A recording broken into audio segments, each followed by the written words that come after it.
अस्सलाम वालेकुम everyone, welcome back to this my new video.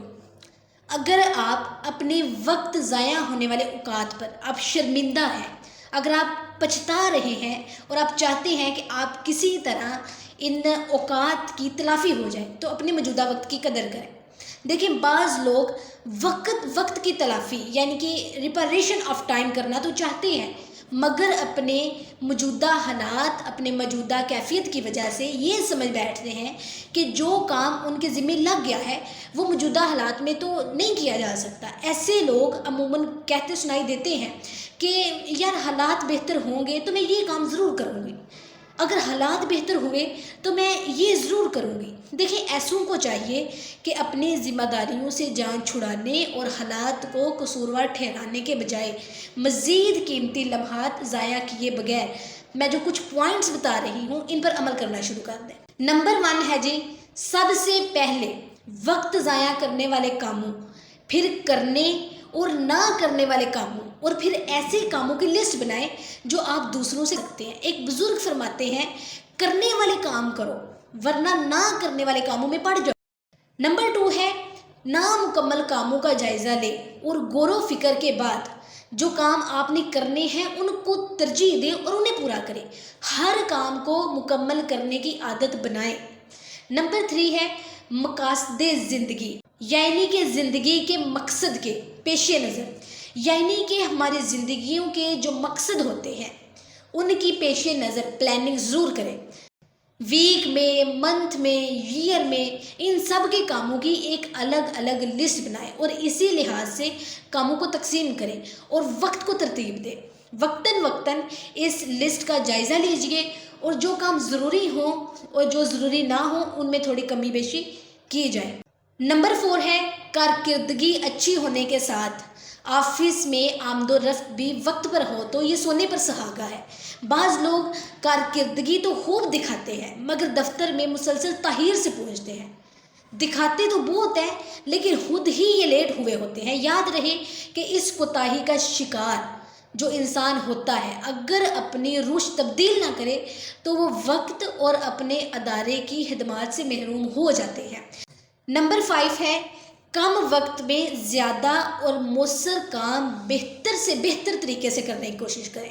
शुरू में इसके लिए कुछ तकलीफ़ उठाना पड़ेगी क्योंकि जो काम हम स्टार्ट करते हैं अभी हमारे पास उसका तजुर्बा नहीं होता तो उसमें हमें बहुत सी तकलीफ़ का सामना करना पड़ता है। मगर जब कम वक्त में आपके काम उम्दगी के साथ मुकम्मल होना शुरू हो जाएंगे तो आप ये मामला जो है ना वो आसान हो जाएगा। आजमाइश जो है वो शर्त है, आजमाइश होनी ही होनी है।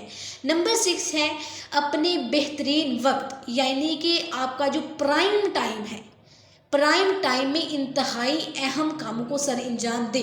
अब बात आती है जी प्राइम टाइम क्या है। आम तौर पर प्राइम टाइम जो होता है वो सुबह का वक्त होता है और उसके लिए तो हुजूर नबी करीम सल्लल्लाहु अलैहि वसल्लम ने दुआ भी फरमाई है, ए अल्लाह मेरी उम्मत के लिए सुबह के वक्त में बरकत अता फरमा। मतलब ये कि ए अल्लाह पाक मेरी उम्मत के तमाम उन दीनी और दुनियावी कामों में बरकत डाल दे जो वो सुबह सवेरे उठकर किया करते हैं, जैसे सफ़र, तालिब इल्म, तिजारत वगैरह। जो इंसान सुबह उठ के जो भी काम करेगा अल्लाह ताला उसमें बरकत ज़रूर डालेगा। ठीक है जी।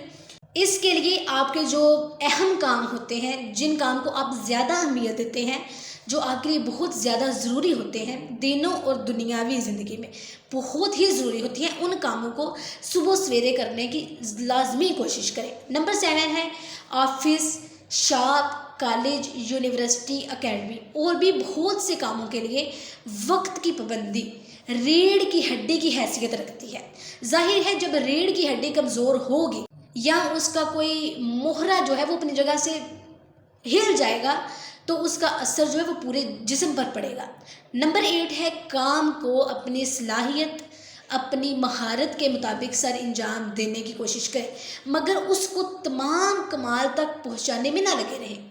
एक कौल है यानी कोशिश करना मेरा काम है और पूरा करना अल्लाह ताला का काम है। दुआ करना हमारा काम है, फिर उस पर लड़ाई झगड़े ना अल्लाह ताला से शुरू कर दें कि मैंने दुआ की थी, मैं कब से दुआ कर रहा हूँ, इतना अरसा हो गया मुझे दुआ करते लेकिन मेरी दुआएं नहीं कबूल हो रही। ये जंग नहीं लड़नी आपने, آپ کا کام تھا اللہ تعالیٰ سے مانگنا، آپ کا کام تھا اللہ تعالیٰ سے دعا کرنا، ہونا وہی ہے جو اس کی مرضی ہے۔